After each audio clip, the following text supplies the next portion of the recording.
Hey everybody, this is Kane at Content Harmony, and I wanted to take a moment today to show you how our highlightable headings feature works. So, in the outline tab here, what you'll see is basically a list of every site ranking on page 1 on desktop results, and then within each of them, what we're giving you is a indented document outline with H1, H2, and then also H3 and even H4 elements that we've found on each page of your competitor site.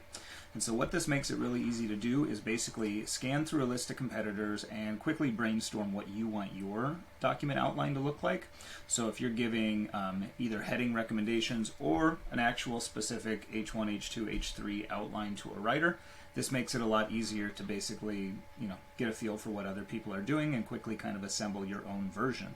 So the general workflow is to just scan through here and highlight stuff you like. This one is for our responsive web design examples article, and so we see a lot of list types of content or subsections, so you can highlight that if you're looking for examples of other stuff to include if you want. Makes it nice for things like affiliate content if you're looking for a list of product ideas and things like that. Now these sections tend to be pretty long, so for example this W3 website resource is not super helpful, but then I get down to another list. That makes it easy again for me to find some other list ideas here. And as I scan through, I'll start finding other non-list content that has more of maybe the how-to or tutorial or Q&A sections I want. So for example, this one has what is responsive design and prototyping, and then 5 best practices. These are really great to dive down even to this H4 level because these are elements that matter in responsive web design that we should probably give examples for.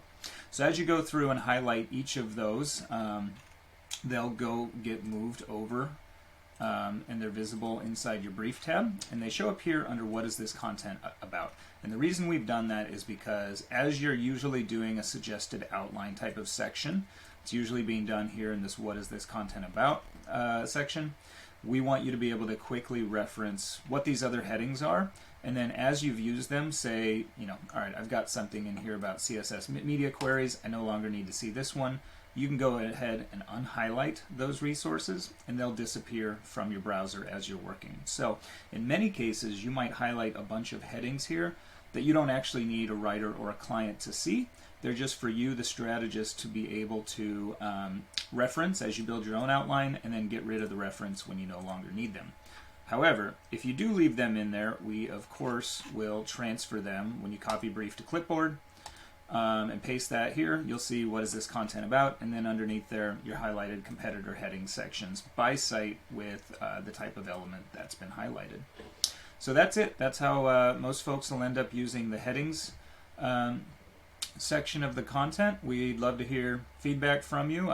We've seen a few of them that come through quirky depending on how people have coded up the document model that we happen to be scraping, so that's kind of a known quirk that happens sometimes. But if you see any that are missing, or you want to know more about the feature, please reach out and we can kind of walk through a couple of other use cases for your team.